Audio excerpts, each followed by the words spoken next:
They flooded a bunch of towns when they dammed the river. That's why they call this Lost River. As soon as the last town was drowned, an evil spell was cast on Lost River. That's why this whole place feels like it's underwater, too. Goonies and Secret of Nim and Purple Rain, you know, all of those films were films that made me sort of fall in love with movies, you know. So it seemed like, you know, I wanted to try and make a film like that, you know, but through my sensibilities about movies now.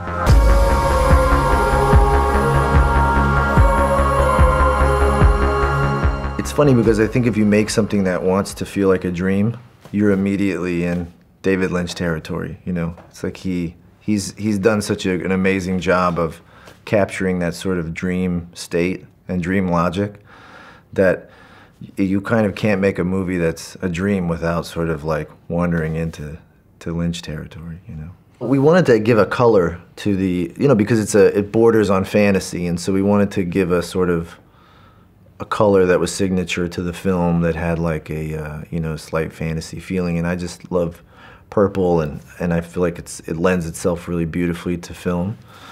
And so that was really the only kind of colored light that we used in the movie. Everything else was natural light. That was sort of made by the team out here, the Jokers. They did a beautiful job. But it's been interesting to see all the different posters for the movies, and especially online, there's been a lot of really great like homemade posters. And do you have a favorite one? I have a few favorites, but there's like some really, really talented artists out there, you know. It's like you look at these studio posters that they make in Hollywood, and they're just like, I mean, they're just so generic, you know. And then these kids like are like, I open like a Twitter account for the movie, and they're just tweeting all these amazing posters, and they're just so good. How can I help? I'd like to stay in the house.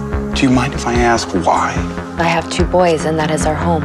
Christina doesn't look like my mother, you know, but I had a very beautiful mother growing up, and she was a single mom. And, you know, when I was little, it sort of felt like, you know, men kind of felt like wolves, you know, that they were scratching at the door, and there was something menacing about it, and cars would circle us if we were walking down the street, and it was intimidating. And I wanted to, in this film, I made a sort of heightened version of that where you know, they were like, almost the wolves really were at the door, you know. But the idea of the movie was to sort of create a world that encapsulated that feeling.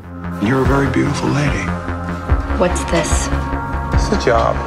When you make a movie, you kind of put everything into it. It takes everything you have, you know. It's very personal to direct a film because you make every decision, you know. You pick all of the people you're going to work with, or you just, there's nothing that goes without passing by you first, you know. So you're very, you're in every frame, you know, even if you're not in the movie.